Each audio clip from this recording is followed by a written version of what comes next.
या गावानं 2009 ते 2020 हा 11 वर्षाचा भारतनानांचा काळ विधानसभेतला एक आमदार सेवक म्हणून त्या ठिकाणी जवळून बघितलाय, अनुभवलाय। आपण निवडून दिलेला आमदार त्या ठिकाणी कशा पद्धतीने आपल्या भागात शेतकरी असतील, सर्वसामान्य प्रत्येक नागरिकांच्या सुखदुःखामध्ये कशा पद्धतीने सहभागी होऊ शकतो आणि अडचणीला धावून जाऊ शकतो, हे 11 वर्षाच्या काळात बद्दल आपण सगळ्यांनी त्या ठिकाणी जवळून बघितलंय, अनुभवलंय। या भागातल्या शेतकऱ्यांच्या शेतीचा पाण्याचा प्रश्न असेल, लाईट असेल, त्या ठिकाणी रस्त्याचे असतील किंवा सार्वजनिक काम कुणी त्या ठिकाणी गावातला वडीलधारी गाव पातळीचा त्या ठिकाणी गेल्यानंतर भारतनानांच्याकडे सांगितल्यानंतर कधी गट तट पक्ष न बघता किंवा गावातल्या आमच्या प्रमुख या ठिकाणी या माणसाला काम आणि मग तुमचं काम करतो, ही भावना कधीच त्यांच्याकडून 11 वर्षाच्या काळात बदलून झाली नाही।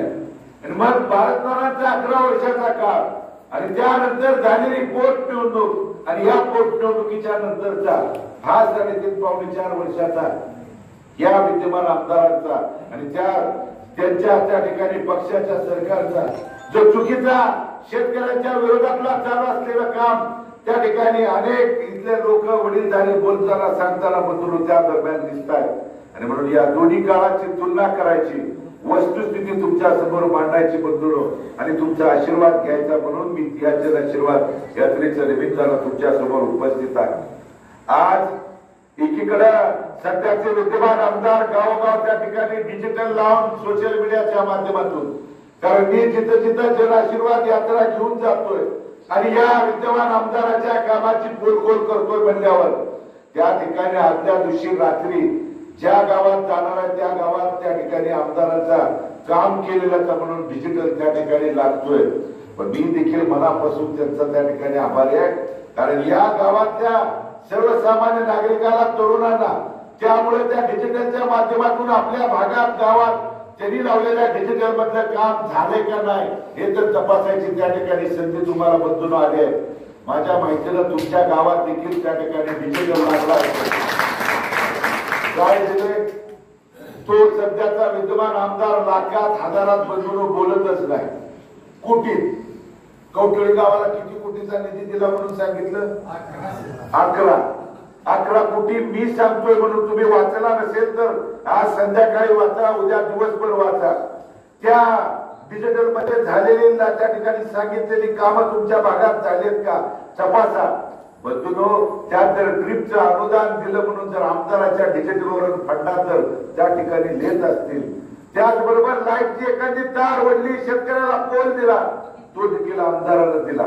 एखाद्या शेतकऱ्याने खाजगी 25चा स्वतःचे पैसे भरून त्या ठिकाणी जर डीपी घेतला असेल तो या आमदारानं त्या ठिकाणी दिला। आणि मग इथून पुढच्या काळात आपण जर सावध नाही राहिलो तर कवठळीच्या ग्रामपंचायतच्या शिपायाचा पगार देखील आमदारच करतील म्हणून त्या ठिकाणी गावोगाव सांगत ही माणसं सुटतील। आणि म्हणून येणाऱ्या काळात बंधूंनो, भविष्य काळात की तुम्ही जो लावलेला डिजिटल तपासा, बघा अंतर्गत रस्त्याचे डिजिटल लावले 11 कोटीचे नेमके आपल्या गावात काम झाले का? आणि मग हे जर चुकीचं तुम्ही आमच्या लोकांना, आमच्या नागरिकांना जर फसवण्याची भूमिका घेत असाल तर मी या जवळजवळ आज 95 हे गाव आहे, आज जवळजवळ 16 दिवस त्या ठिकाणी गावोगाव फिरतोय। त्या गावाने गेल्यानंतर मंगळवारच्या 80 गावातले जवळजवळ 50हून अधिक सरपंच माझ्या या जनाशीर्वाद यात्रेला बंधून उपस्थित होते। आज या भागात त्या ठिकाणी फिरत असताना जवळजवळ 15वं गाव आहे बंधून आपल्या 22 गावामधलं 15 गावातले अनेक सरपंच, प्रमुख पदाधिकारी त्या ठिकाणी उपस्थित होते। मी विचारलं आपल्या भागात त्या ठिकाणी निधी आलाय का? आणि मग अनेक सरपंचांनी या गावातल्या प्रमुखांनी बंधूंना उठून त्या ठिकाणी सांगितलं की आम्ही जर गावातल्या प्रमुखांनी, सरपंचांनी त्या ठिकाणी जर निधी मागायला गेल्यानंतर जर लोकप्रतिनिधीची, आमदाराची बंधूंनो त्या ठिकाणी जर त्या निधी मागायला गेल्या सरपंचाला, त्या सरपंचाला, प्रमुखाला त्या ठिकाणी जर आमदार त्या ठिकाणी बोलत असतील, सांगत असतील तू माझ्या गटात प्रवेश कर, तू माझ्या त्या ठिकाणी पक्षात काम कर आणि मग तुम्हाला त्या ठिकाणी काम देतो, पक्षात जर नाही आला, गटाचं काम नाही केलं तर आम्ही तुम्हाला त्या ठिकाणी काम देणार नाही. हे गावातल्या कितीतरी वाडी वस्तीवरती बंधूला हा विषय झालाय. आणि म्हणून मला कवठळी गावातल्या तमाम वडीलधाऱ्यांना त्या ठिकाणी प्रश्न विचारायचा आहे. 11 वर्षाचा भारत नानाचा देखील काळ तुम्ही त्या ठिकाणी बघितला. या 102 गावा बंधूनो मतदारसंघात आहेत आणि 2 शहराचा हा मतदारसंघ. या 102 गावातल्या नानांच्या विचाराचा एखादा ग्रामपंचायती सत्ता असल्यानंतर सरपंच जाऊ द्या किंवा एखाद्या विचाराच्या विरोधातला जरी सरपंच नानांच्याकडे गेला आणि काम सांगितलं तर तुम्ही आमच्या गटात प्रवेश करा, काम करा, मगच तुम्हाला त्या ठिकाणी निधी देतो अशी जर भूमिका नानांच्या काळात 11 वर्षात त्या ठिकाणी झाले म्हणून कोणी सिद्ध केलं बंधून तर मी त्याचं म्हणेल ते ऐकण्याची भूमिका त्या ठिकाणी तयार आहे. म्हणून लोकप्रतिनिधींनी आपल्या मतदारसंघातला प्रत्येक घटक प्रत्येक गावकरी नागरिक माझा आहे म्हणून त्या ठिकाणी काम करायची भूमिका करायची असते. कारण आज देशात कोणत्या बंधून गावात त्या ठिकाणी गट तट राजकीय मतमतांतर नाही. प्रत्येक गावात आपण ग्रामपंचायत वेगवेगळ्या इलेक्शन मध्ये जरी भले आपल्या त्या ठिकाणी गाव पातळीला मतमतांतर असतील तर एकदा निवडणूक झाली आणि निकाल लागल्यानंतर ग्रामपंचायत असू द्या किंवा विद्यमान आमदार देखील निवडून आल्यानंतर गट तट पक्ष पार्ट्या बाजूला सारून या भागातला प्रत्येक नागरिक माझा आहे म्हणून त्या ठिकाणी त्याचं काम करणं बंधून लोक त्या ठिकाणी विधानसभेचा सदस्य आमदार म्हणून त्यांना त्या ठिकाणी ही गोष्ट गरजेची असताना मात्र आज गटातटाची भूमिका आमच्याकडे आला तरच काम करणार ही भूमिका बदलून चुकीची आहे आणि ही चुकीची भूमिका बदला ही विनंती करायला मी तुमच्या समोर त्या ठिकाणी उपस्थित आहे. आज गावगाव जाऊन बंधून 3000 कोटीची मोठी मोठी संख्या आकडेवारी त्या ठिकाणी सांगत असतील. कवठळी गावाला 11-12 कोटी रुपयाचा निधी जर दिला म्हणून ते त्या ठिकाणी सांगत असतील तर आज या कोटीची उड्डाणं घेत असताना सर्वसामान्य नागरिकांच्या मग माझ्या कवठळी गावात त्या ठिकाणी या दरम्यानच्या काळात गारपीट झाली. गारपीट होऊन त्या ठिकाणी अनेकांच्या शेतकऱ्याचं नुकसान झालं. अवकाळी पावसाला आमचा शेतकरी सामोरं गेला, अडचणीला त्या ठिकाणी सामोरं गेला. पंचनामे करायची फक्त बंधून नाटकं त्या ठिकाणी झाली. किती शेतकऱ्याला किती लोकांना त्या ठिकाणी सरकारकडून मदत लोकप्रतिनिधीने आमदारांनी मिळवून दिली. या कवठळी गावातल्या तमाम वडीलधारी शेतकऱ्यांनी बंधून तपासून त्या ठिकाणी बघा.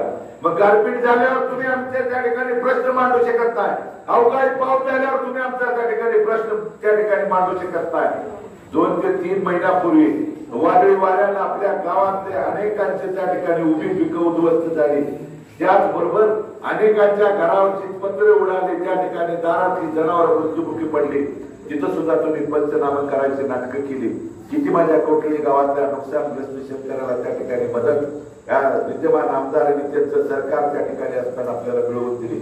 मग लोकप्रतिनिधी आपल्या वैयक्तिक किंवा सार्वजनिक कामाला जर त्या ठिकाणी बोलत नसेल, आमच्या पाण्याच्या बाबतीत आज कवठळी गाव त्या ठिकाणी नदी काढलाय.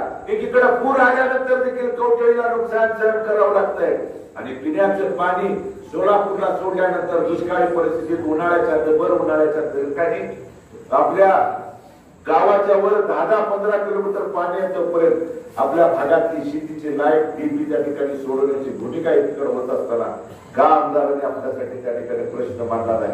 10-15 दिवस आपल्याला त्या ठिकाणी 4-4 तास देखील लाईट त्या दरम्यान मिळत नव्हती. पण लोकप्रतिनिधी सरकार त्यांचा आपली भूमिका त्या ठिकाणी मांडली नाही.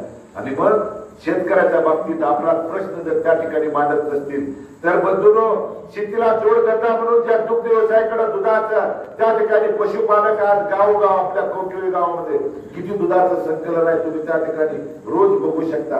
हजारो लिटर दूध त्या ठिकाणी आपण कवठळीतले माझे माता भगिनी तरुण शेतकरी त्या ठिकाणी त्या बाहेर आपल्या भागात पाठवण्याची भूमिका त्या ठिकाणी पार पाडतात. आणि मग दुधाच्या बाबतीत त्या ठिकाणी काबाड कष्ट करून इथला शेतकरी दारातले ते मुखाजनावर पोटच्या मुलाबाळाप्रमाणे सांभाळत आहेत. का आज ना उद्या 2 रुपये 4 रुपये दर वाढेल आणि माझ्या कुटुंबाला माझ्या प्रपंचाला हातभार लागेल. मग एकीकडे काबाड कष्ट करणारा शेतकरी प्रत्येक आठवड्याला 15वाड्याला बंधून दर वाढायचं तर सोडा 2 रुपये 4 रुपये दर त्या ठिकाणी कमी होताना दिसतोय. 2 दिवसापूर्वी सरकारनं अजून एक अध्यादेश काढलाय. 1 ऑक्टोबर पासून जे दुधाला तुमच्या 30 रुपये दर होता तो 28 रुपये त्या ठिकाणी 1 तारखेला केलाय. आणि त्या अनुदानाचं गाजर जे 5 रुपये अनुदान होतं ते 7 रुपये अनुदान देतो म्हणून सांगितलं. काय केलं सरकारनं? 10-15 दिवसाला रोखीने मिळणारं 2 रुपये कट केलं आणि अनुदानाच्या नावाचं गाजर जे जानेवारी महिन्यापासून त्या ठिकाणी आपल्याला दाखवलं जातं ते कधी मिळेल न मिळेल या त्या ठिकाणी कधी त्या ठिकाणी शंका आपल्याला मनामध्ये आहे. आणि मग राज्याचा दुग्ध विकास मंत्री जानेवारी महिन्यात दुधाचं अनुदान देतो म्हणून सांगत असतील तर बंधूंनो आज 29 सप्टेंबर मधली 29 तारीख संपली म्हणजे 9 महिने आज संपले. आमच्या किती कवकेळी गावातल्या शेतकऱ्यांच्या त्या ठिकाणी दुग्ध व्यावसायिकाच्या खात्यावरती दुधाचं अनुदान त्या ठिकाणी दिलं तुम्ही तपासा. मग का तुमचं सरकार आहे आमदारांनी एकदा तरी दुधाच्या माझ्या अनुदानाच्या बाबतीत दराच्या बाबतीत तुम्ही एकदा तरी त्या ठिकाणी प्रश्न उपस्थित करायला पाहिजे होता. जर ते दुग्ध विकास मंत्री त्या ठिकाणी स्वतःचा जिल्हा अहिल्यानगर मध्ये जर दुधाचं अनुदान देत असतील तर माझा सोलापूर जिल्हा माझा तालुका का वगळला म्हणून एकदा तरी तुम्ही त्या ठिकाणी प्रश्न उपस्थित केला नाही. राज्याची 2 अधिवेशनं पार पडली पण हे त्या ठिकाणी आपला प्रश्न बदलून बोलला नाही. आयांना फक्त शेतकऱ्याचं दुग्ध व्यवसाय त्या ठिकाणी गेले 3.5-4 वर्ष एक कलमी त्यांचा त्या ठिकाणी कार्यक्रम आहे. आपल्या भागातल्या अंगणवाडी सेविकांची काय परिस्थिती आहे त्या माझ्या माता भगिनी मानधनात वाढ करा म्हणून सरकारकडे आंदोलन करतायत पण सरकार जाणून बुजून त्यांच्याकडे दुर्लक्ष त्या ठिकाणी करतायत. तीच आशा वर्कर भगिनीची देखील तीच परिस्थिती आहे.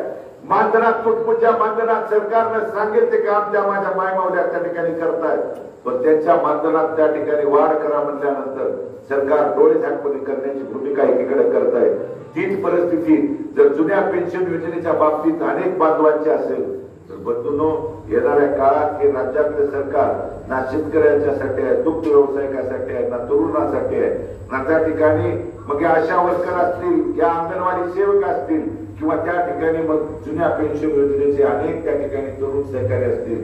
मग या येणाऱ्या काळात जर सरकार आपल्यासाठी काम करत नसेल सरकार शेतकऱ्याला बरोबरच समाजाला देखील बंधूंनो फसवायचं एकीकडे सोडत नाही. कारण जो माझा मराठा समाज मनोज जरांगे साहेबांच्या नेतृत्वाखाली त्या ठिकाणी गेले 1.5 वर्षाहून रस्त्यावरती उतरतोय आंदोलन करतोय कोटी संख्येनं त्या ठिकाणी रस्त्यावरती उतरून देखील समाजाच्या प्रमुखाला मनोज जरांगे साहेबांना राज्याचा मुख्यमंत्री येऊन चुकीचं त्या ठिकाणी सांगून बोलून समाज अंधारात ठेवण्याची भूमिका यापूर्वी देखील अनेक पिढ्या तुम्ही आमच्या उद्ध्वस्त केल्या पण पुढची पिढी जर अंधारात त्या ठिकाणी ठेवायला तुम्ही निघाला असाल तर माझ्या समाजातल्या तरुणांना देखील आवाहन आणि विनंती करणार आहे की ज्यांनी त्या ठिकाणी आपली चेष्टा केली त्यांना रळचाळ करून अनेकांचे प्रपंच उद्ध्वस्त केले. आज कोटींची रकमेची निधी आणला म्हणून सांगत असताना आपल्या भागात येणाऱ्या रस्त्याची काय त्या ठिकाणी परिस्थिती आहे. आज या भागात त्या ठिकाणी गेला असेल किंवा मुंबईला भागात फिरत असताना अनेक वडीलधाऱ्यांनी सांगितलं की रस्त्याच्या बाबतीत आम्हाला मंगळवेढ्याला देखील मुन्नूर परिसरात बंधून पहिल्या दिवशी होतो. मुन्नूरच्या नागरिकांनी या भागातल्या अनेक त्या ठिकाणी 2 दिवस झालं पंढरपूर मधल्या गावात फिरत असताना अनेक लोकांनी मग उंबरगाव खर्डी शेटपळ तावशी तनाळी त्या ठिकाणी भागातल्या लोकांनी सांगितलं की रस्त्याची परिस्थिती अतिशय दयनीय बिकट आहे आणि म्हणून ते न झालेली कामं त्या ठिकाणी जर या डिजिटलवरती येत असतील तर आपल्याला देखील चुकीच्या कामाच्या बद्दल आवाज उठवणं काळाची गरज आहे. निकृष्ट दर्जाच्या चाललेल्या कामापाशी कारण हे निकृष्ट दर्जाची कामं का होतात तर या मतदारसंघात जवळजवळ बंधून चालू असलेल्या कामापैकी तुम्ही कुठेही त्या निकृष्ट चुकीच्या कामापाशी मी सांगतोय म्हणून आवर्जून थांबा आणि तपासा. त्यातले जवळजवळ 60 ते 70% रस्ते आमदारांच्या स्वतःच्या एजन्सीच्या जर नावावर असतील तर तुम्ही दात मागायचे कुणाला भांडायचे कुणाला बोलायचे कुणाला आणि राहिलेले 30% रस्ते इतर बदल बच्चाला जे गटात प्रवेश कर मग तुला 5 लाखाचं काम देतो 10 देतो म्हणून त्या ठिकाणी जसं बिस्किट आपण एखाद्याच्या पुढे टाकतो तसं त्या ठिकाणी त्या बदल बच्चाला दिलेल्या निकृष्ट दर्जाच्या कामात जर आपल्या भागाचं चुकीचं काम त्या ठिकाणी होत असेल म्हणून तर येणाऱ्या काळात चुकीला चूक म्हणणं बदलून काळाची त्या ठिकाणी गरज आहे. म्हणून हे या लोकसभेला आले काय सांगितलं आम्ही त्या ठिकाणी पीएम किसान योजनेचे पैसे तुम्हाला दिलं म्हणून सांगितलं. आणखी बंधून 10-15 दिवसांना तुमच्या समोर येतील आणि लाडक्या बहीण योजनेचं 1,500 रुपये दिलं म्हणून सांगतील. माझ्या माता भगिनीला तुम्ही 1,500 रुपयाची चुटपुंची मदत करून ती माता भगिनी तुम्हाला आशीर्वाद द्यायला पाठीमागे उभा राहायला जर वाटत असेल तर त्या 1,500 रुपयाच्या चुटपुंच्या मदतीपेक्षा सुद्धा त्या माझ्या माता भगिनीला आधाराची त्या ठिकाणी सरकारकडून संरक्षणाची बंधून गरज असते. 1,500 रुपये दिले म्हणून अनेक मंत्री अनेक त्या ठिकाणी कोट्यावधी रुपये खर्च करून जाहिरातीच्या माध्यमातून डिजिटलच्या माध्यमातून स्वतःचे पाठ टुकून घेतात. उभं राहण्याची वेळ भविष्य काळात त्या ठिकाणी येणार आहे. आणि मग या सगळ्या गोष्टीचा बंधूनो सारासार विचार करून त्या ठिकाणी येणाऱ्या काळात आपल्या बाबतीत आपल्या शेतकऱ्यांच्यासाठी सर्वसामान्यांच्यासाठी भांडणारा त्या ठिकाणी सरकारला जाब विचारणारा आणि सरकार विरोधातलं जरी असेल तर रस्त्यावरती उतरून अधिकाऱ्याला त्या ठिकाणी धारेवरती धरणारा नानांच्या सारखा लोकप्रतिनिधी बंधून आपल्याला पाहिजे. म्हणून ती भूमिका घेऊन जाण्यासाठी या भागानं 2009, 14, 19 तमाम इथल्या मायबाप जनतेने आशीर्वाद देण्याची भूमिका त्या ठिकाणी पार पाडली आणि नानांच्या दुःखद निधनानंतर झालेल्या पोटनिवडणुकीत देखील बंधूनो माझ्यावरती नानांच्या पेक्षा जास्त आशीर्वाद मायेची सावली धरण्याची भूमिका आपण त्या ठिकाणी पार पडले आणि जवळजवळ 1,05,717 मतदार बंधू भगिनींनी आशीर्वाद देण्याची भूमिका त्या दरम्यान पार पडली.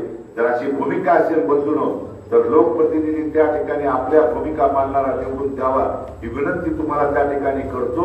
आणि म्हणून ज्यावेळी नानांची आपल्याला शिकवण आहे की लोकसभेच्या वेळी त्या ठिकाणी काम करत असताना आपण कोणती भूमिका घ्यायची, निर्णय घ्यायचा, आपल्या वडीलधाऱ्याला आपल्या त्या ठिकाणी गाव पातळीच्या प्रमुखांना विचारल्याशिवाय निर्णय घ्यायचा नाही. म्हणून आपण मीटिंगद्वारे सगळ्यांना बोलून लोकसभेला काय भूमिका घ्यायची विचारल्यानंतर आपण सगळ्यांनी प्रमुखांनी त्या ठिकाणी महाविकास आघाडीच्या प्रणितीताईंच्या पाठीमागे उभं राहायचं म्हणून सांगितल्यानंतर तुमच्या सगळ्यांच्या आशीर्वादानं मंजूर बूथ लेवलला गाव पातळीला काम करून तुमच्या आशीर्वादानं सहकार्यानं या मतदारसंघातून जवळजवळ 45,500 मताचं मताधिक्य देऊन त्या ठिकाणी ताईंच्या विजयामध्ये सिंहाचा वाटा त्या ठिकाणी उचलला आणि पलीकडे 57 गावाने धैर्यशील बायांना त्या ठिकाणी मदत करून त्या देखील विजयामध्ये त्या ठिकाणी आपल्या सगळ्या वडीलधारी प्रमुख पदाधिकाऱ्यांनी सिंहाचा वाटा उचललाय.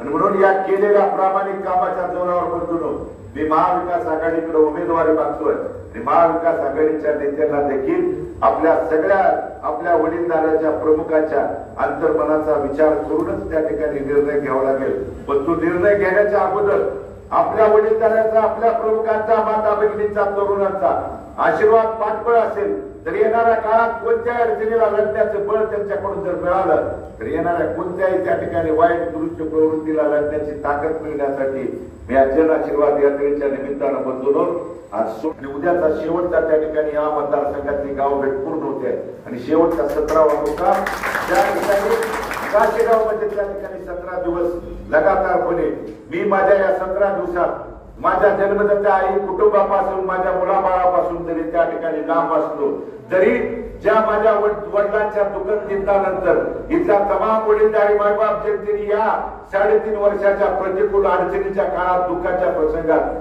तळहाताच्या फोडाप्रमाणे जोपासलेल्या माझ्या माणसात सानिध्यात राहून त्या ठिकाणी आशीर्वाद मागतोय. तुम्ही दिलेल्या आशीर्वादाला माझ्या वडिलांनी कधी शेवटच्या श्वासापर्यंत तडाखा दिला नाही. तीच भूमिका बंधून माझी त्या ठिकाणी असणार आहे. आणि तुमच्या इथल्या शेतीच्या लाईटच्या बाबतीत एखाद्या कुठल्याही वडीलधाऱ्याने तुम्ही एखादा गाव पातळीचा राजकीय विरोधक जरी माझ्या वडिलांच्याकडे काम घेऊन गेला तर कधी द्वेषाची, सुनाची, राजकारणाला राजकारण म्हणून कधी त्यांनी भूमिका त्या ठिकाणी घेतली नव्हती. तीच भूमिका मला घ्यायची आहे बंधूंनो. त्यासाठी तुम्ही आशीर्वाद द्या.